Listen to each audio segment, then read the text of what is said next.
Brandon, he, him in LA wants to know, is, quote, transgenderism a choice or is it a feeling? Which is an interesting distinction to begin with. But Brandon, you are live on the line with Arden and Lux. What do you want to talk about? Get into it with us. Hi, how are you? Doing all right. So good. Good. So I said an innate feeling. I almost said from birth, but I understand and let me preface everything by saying that anything I say incorrect, please just correct me, and I will be respectful about it. If I'm not very knowledgeable about this, so I'm only asking questions. Yeah. Yeah. An innate feeling, or is it something you just choose? Like, can someone say, you know what, I think I like this lifestyle, so I just want to do that? Yeah. So honestly, I think this kind of builds on the conversation we were having about like non-binary identities earlier. And I would argue that I think most trans people would tell you that it is just a fact of the matter about themselves, much like what kind of flavors they like and what kind of music they like, and just other elements of like that are innate to your sense of self.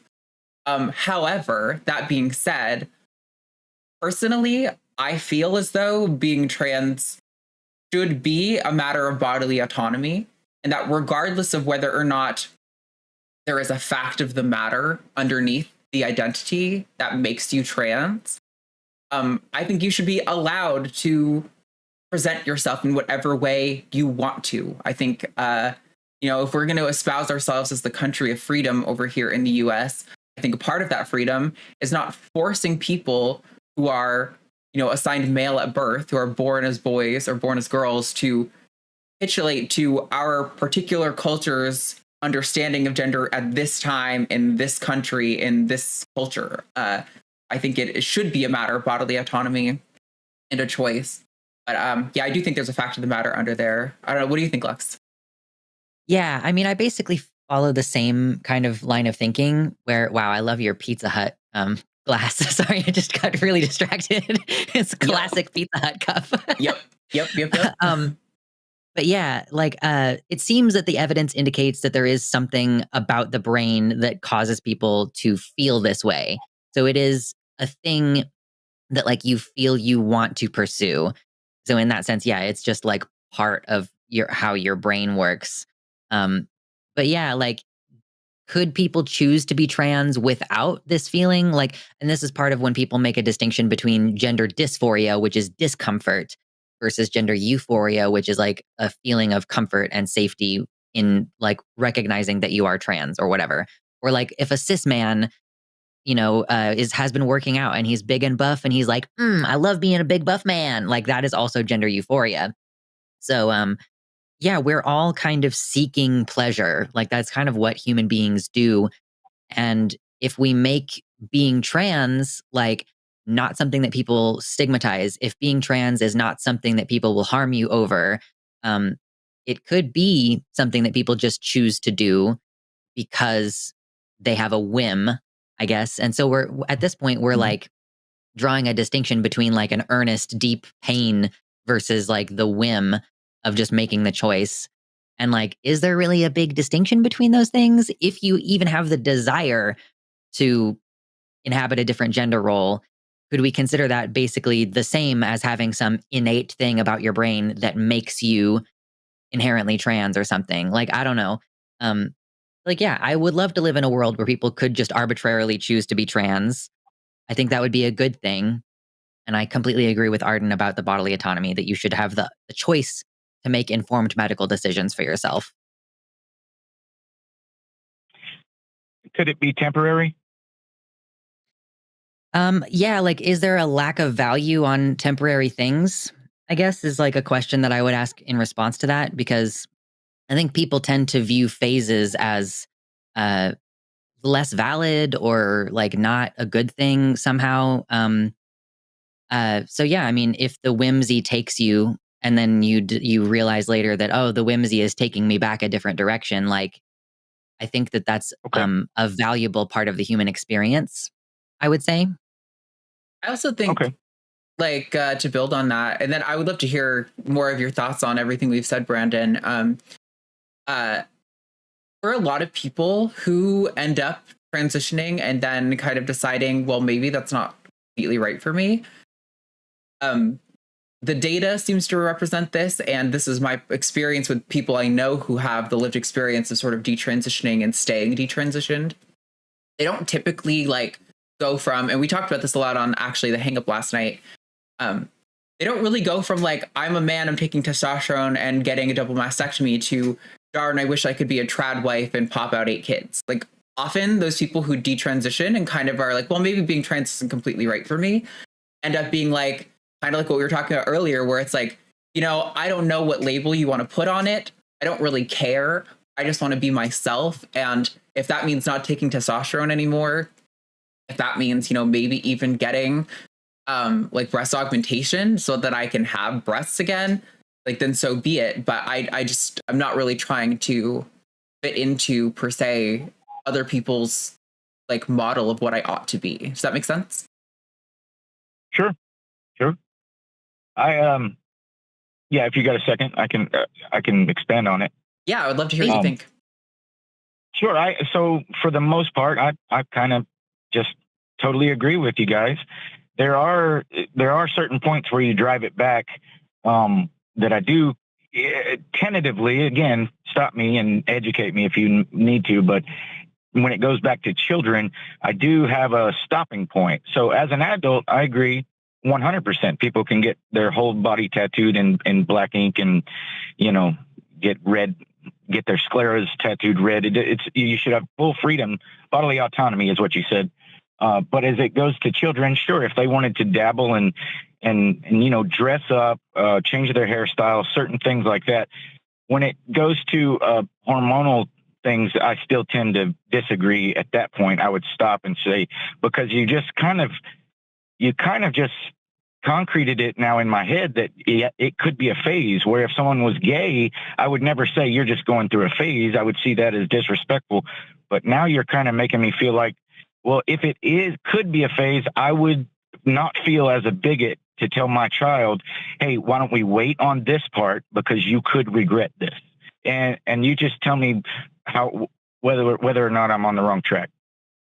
Yeah. So I think the thing I would get into with this conversation is that when it comes to giving minors access to gender affirming care, the first things that we do are, like you said, playing dress up, essentially. Like you can cut your hair, change your name, wear what clothes you want, whatever's going to make you comfortable.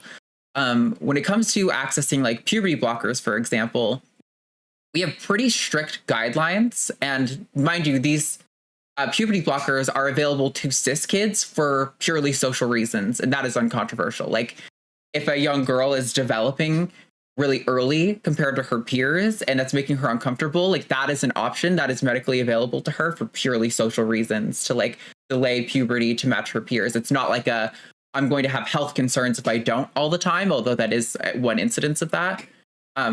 Sure. But with puberty blockers, there's pretty strict guidelines. Like you can't take puberty blockers for longer than 2 years without either then introducing exogenous hormones, which are, you know, like hormone replacement therapy, or resuming your endogenous puberty, like your natural puberty.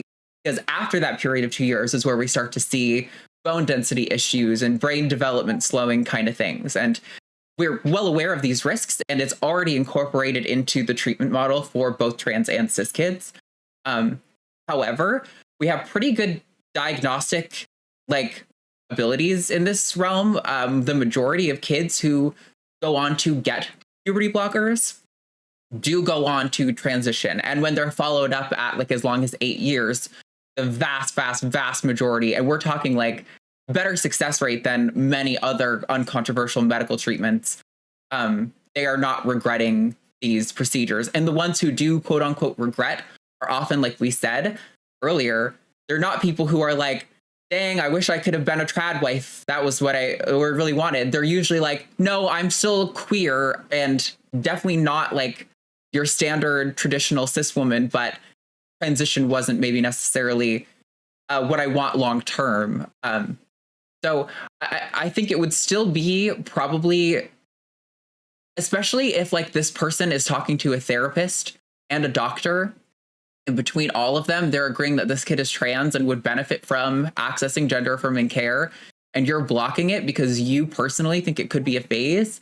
I would still think that's kind of problematic. I think it's fair for you as a parent to have concerns, right? To be like, oh, I don't want you to be miserable. But you have to remember that regret and concerns go both ways. Kids who don't transition as teenagers, who end up going through their endogenous puberty and getting squared off jaws, big, brow ridge and bulky shoulders and things like that, that is just as irreversible as any sort of gender affirming care you could access, and also reduces someone's quality of life. So you would, in theory, be signing your kid up for a lower quality of life because you think they might regret it down the line. And that, to me, would seem pretty irrational, and really just kind of like your own personal bias. I don't know if you have anything you want to add to that, Lux. I want to give Brandon a chance to hop in. Sure. No, I understand. I'm just kind of listening and taking it in. If you could, I did a little research before I jumped on here. It says that approximately 0.6% of the population of the United States is trans or identifies as trans, and approximately 7% identifies as homosexual. I just wanted your opinion, and nothing crazy. Do you agree with those statistics, or are they skewed low or high, or what do you think? On a national level, it's probably pretty accurate. I think you could break down age demographics and you might see some changes. Like, I imagine younger people are probably overrepresented on the queer spectrum, but probably I've heard like as high as 3% for trans people. So probably somewhere in there, I would guess. Okay. And just one more last thing. And again, don't, try not to jump at me crazy, but what do you guys think of, and I'm sorry if guys is incorrect, but what do you guys think of trans species people? I mostly view that as like a way that non-binary people describe their personalities or their relation to gender. Like, if we're talking about like, okay, what is a woman? It's this very popular question that people like Matt Walsh are pushing. It's like, what really defines a woman? Is it the gametes? Is it the chromosomes? Is it the boobies? Like, what is it? Gender is stored in the boobies. So, like, I honestly think that the concept of woman, because we can acknowledge that like a woman who works on cars and loves sports and is a lesbian is a woman, and also a woman I'm who. sorry to interrupt. Sorry, go ahead. To interrupt, but I'm going to give you an example, because I don't know if this is, maybe you are circling back, but we have a child in a school district a little bit north of me that is suing the school district because she's a cat. She's a feline, and she's not getting a litter box in the bathroom. That's basically what I'm asking. You're in Louisiana? I'm going to look this up. Yeah, look that up, because I have seen this come up as a topic. It's called, it's Benton, Louisiana. Benton, Benton. Okay. Because basically what I have seen of this, like, this seems to me to be a right-wing psyop, basically, that people are like inventing. I'm not doing that. I assure you, I am not doing that. Sure. I really. Okay. I trust you, Brandon. I trust you to come at this in good faith. It may be the case that the people who are doing this lawsuit are not doing it for good faith reasons, because there's this tendency to try to make trans people look ridiculous. And this is an easy way to do it, to be like, well, these kids, and I've been hearing this for over a year now. Like, the first time I heard this was like, it was popularized on the Joe Rogan podcast like a year ago, this idea of kids demanding accommodation for their cat identity or whatever. So it seems to me like, broadly speaking, this is a rhetorical means of discrediting trans people. But Arden, have you discovered something you want to hit? So when I first looked this up, nothing from Louisiana comes up except for something from 2 years ago. And the thing that comes up from 2 years ago, I also did Louisiana in quotes to make sure that I'm looking for Louisiana. And what comes up is, the first link is superintendent debunks claims of litter boxes in schools. And after that, there are several Facebook posts. There is one from, let's see, city of Monroe, Louisiana, but it says this page doesn't exist. So I'm not seeing actually any real evidence of an actual lawsuit that exists in reality to this effect. And like Lux said, this is such a common rhetorical device that I suspect, like, if this was a lawsuit, I guarantee you, I think you'd probably agree, Brandon, if this is a real lawsuit that was happening, every news article in Louisiana would have written a paper about this. And we would have, it would be really easy to find, right?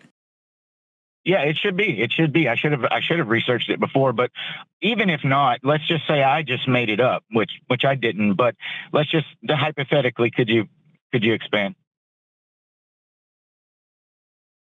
I mean, like, are we assuming that this is a real thing that someone is actually doing? Like, because, like, I mean, trans people have this tendency to not want to make a big deal out of our existences. As we were discussing with the bathroom thing earlier, not only are there not trans people who don't pass, like, storming into the bathroom saying, I demand that you respect me, but we often do this, like, I don't even know if I should use public restrooms. Can I hold it until I get home? Like, most of us are not out here doing that. So I really would hesitate to, I would most thoroughly investigate if I were presented with a claim like the bathroom, like, cat litter thing, because it seems like, it's just a popular rhetorical device to discredit trans people, bringing in this whole concept of trans speciesism, which is also a pretty tired old act. Like, Ricky Gervais, the last Ricky Gervais special I watched, he did this whole I've decided I'm a chimpanzee act that, is, I think, obviously not comparable, because human sexual dimorphism is pretty easy to overcome with, like, a pill that you take every day, versus, like, speciesism, and, like, the way that we categorize that is over, like, periods of huge chunks of time. And I mean, we can even have an argument that species is an arbitrary social construct, because it kind of is, but it's over such a longer There we scale. go. That's what, okay. I'm sorry. That's what I was trying to get to I was given an example, and I think we got caught up on the lawsuit part and maybe researching it, and a real claim that hasn't been brought to, if you say, like, no one's ever claimed that, so I'm not going to talk about it. I respect that, but I do see people, maybe they're just putting on a show, but I do see people claim that on, Brandon, TikTok videos. Okay. Yeah. See, this is my problem, Brandon, is when people talk about this and they're like, oh, but I do see people, they mean they saw a person on social media. And the problem is social media, that's right. One, it's all of the algorithms on every social media platform are designed to make you angry. The most popular emotion that catches social media algorithms is anger, unequivocally across the board. And hold on, I'll let you respond. I just want to finish this point. And often when we're having these discussions about, like, for example, yesterday on the Hang Up, we were talking about Sam Harris, and a lot of the things that he thinks about trans people are clearly only that he has heard through the grapevine about a post on social media and concluded that that is somehow representative of some meaningful statistical portion of the trans population, which, as you already pointed out, is like maybe less than 0.5% of the entire US population. So we're talking about, like, probably 1 or 2 cases of people who sincerely hold a trans species identity. I think the vast majority are like what Lux was saying. They're not suggesting they are legitimately a cat, but that it is a way to express their personality and kind of their rejection of gender norms altogether, not a sincere belief that they are legitimately a cat. Even if we grant, okay, there are those people, what do you think that concludes? What do you think what meaning can you draw from the fact that one teenager in some random state thinks they're a cat? Oh, I don't draw anything from it. No, most of these things are just thought experiments for me, because it doesn't involve me. And to the extent that it involves anyone that, that I know or care about, or even like you guys, I do what I can to be respectful regardless. I just wanted to know if you guys thought that if someone told me that, should I be respectful of that, or should I just, okay, whatever, or should I just, oh, really? Okay. I don't want to be, my brother told me, my brother's a homosexual, and I've grown up with that. And he was explaining to me the different ways of things that I might say that were actually seen as bigoted. Like someone in the chat, when I asked the question, they said that saying the word transgenderism is a, what did they call it? A dog whistle, for the right wingers. What does that mean? What does that mean? So basically, transgenderism, you're taking this aspect of human experience and turning it into this abstracted noun. Trans people exist. Transgenderism, the term people use, is a way of saying like the trans ideology. And it kind of has a lot of implications. So I would just say like trans people, or if I was talking about my condition of being trans, I would just say like my transness. Because transgenderism, like transgenderism is like technically speaking grammatically the correct way to say like the state of being trans, but because it has been caught up in this ideological thing. Yeah. But I was trying to circle back around earlier, Brandon, to say that like when people are saying I identify as a cat or whatever, it's because a cat is a physical thing that exists that has a lot more like symbolic consistency than the idea of identifying with a specific gender. Like I was saying that there are different kinds of ways to be a woman, but we identify that, you can still be a woman even if you like having sex with women and working on cars, despite the fact that that is outside of the gender norms for women. But like a lion is a very clear symbolic construct. Lions are strong. Lions are considered proud. Lions are, they have a strong social hierarchy or whatever.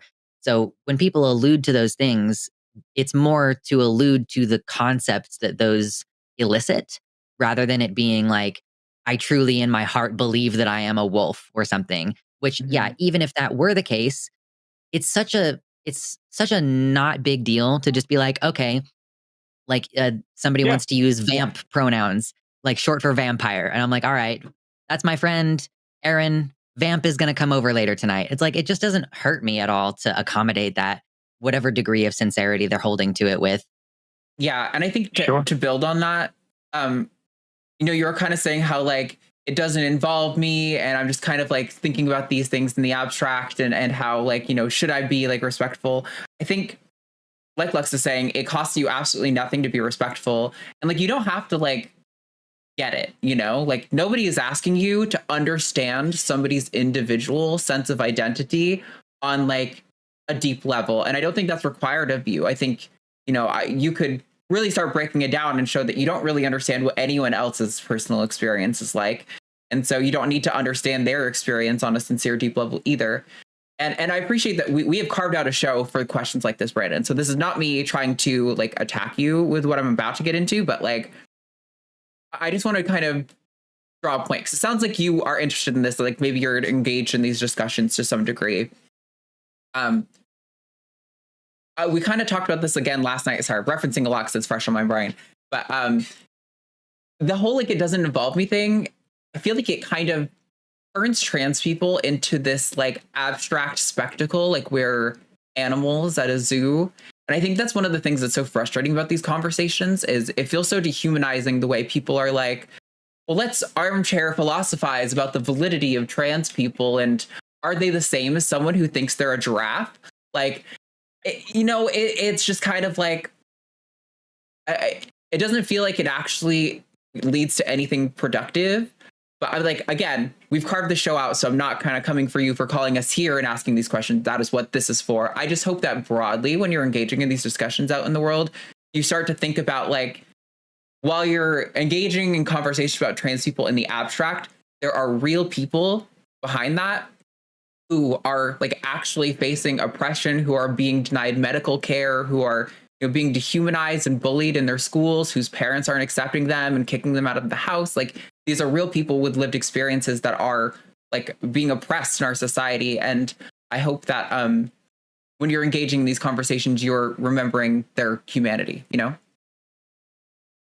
Absolutely. And that's pretty much why I was calling, which you almost went off to a place where I didn't agree with you there for a second. Because I was like, yeah, you have the show for people who are wondering and want to know. And because if we don't, you just allow the people who scream the bad things about it and never get to hear the actual data, the actual feelings, the actual experiences. You should talk about it. People should have these conversations so that people who care and are actually respectful and want to know why, they should talk about them, because otherwise it just stays between you and you. I get and it. everyone else can just stay in the dark. And what people don't understand, they will be afraid of. I hear you. I think my concern is that, you know, like we see a lot of like Richard Dawkins types talking with other cisgender people who have like a vested interest in attacking the rights of trans people. And I'm not being dramatic. Like some of the people he talks to genuinely have a vested interest in maintaining attacks on trans people. You know, they have book deals and things on anti-trans topics and all of this. And I urge people to try not to give those kinds of things so much credence, and instead to do what you're doing here, Brandon, and to call in and like ask trans people these questions, include us in this conversation, and don't just kind of be like, wow, Richard Dawkins and Helen Joyce, they found the truth of trans people. And it's like two people who are not trans, who have a vested interest in hating trans people because their audience loves it when they say shit about us. Like that's, you know, I realize you're maybe not doing that, but it's no, I'm not gonna ask Michael Jordan Gardner for tips on shooting 3-pointers. That's ridiculous. Sure. Yeah, I think this conversation is just kind of like a how to say it, like a parallel to a lot of the sort of dehumanizing conversations that are going on. And so I was just trying to, again, yes, call in here. I'm glad you called in to talk to us. I just hope that when you're engaging in these conversations broadly outside of shows like this, that you're remembering our humanity. That was my only kind of thing I was trying to get to you. Absolutely. I won't keep you guys. Thank you. Yeah, thanks for calling, Brandon. It was a good conversation. All right, bye. Bye. Man, we were talking about this in the pre-show calls last back later. week. Yeah. We were talking in the pre-show last week with you, Josie, and I about like, you know, there we go, the kind of calls we want to take going forward. And, you know, do we want to take Matthew calls as often? And calls like that are what I want to take. I love talking to Brandon's. Like y'all talked to Dean last week. I love talking to Dean. I can't remember the name. I think it was Ryan maybe who called the last one last night. Love talking to Ryan. These people who are like, you know, genuinely seeking to understand and communicate and like want to humanize and respect that regardless of whether a trans woman is actually a woman or a trans man is actually a man or whether non-binary is totally real. Like these people are real and they deserve humanity and dignity and respect. And like, we should kind of find a way to cooperate in society rather than treat us like this abstract boogeyman. Hey, what's up? I'm glad you enjoyed that clip of people talking to each other. I'm Jimmy and this is Eric. And well, we'd really love it if you would support us. Where can they support us, Eric? Where would they do that? You know, I don't know, Jimmy, because I don't have the notes on me right now. This is too long. Like the outros have to be short. Patreon.com/call the line.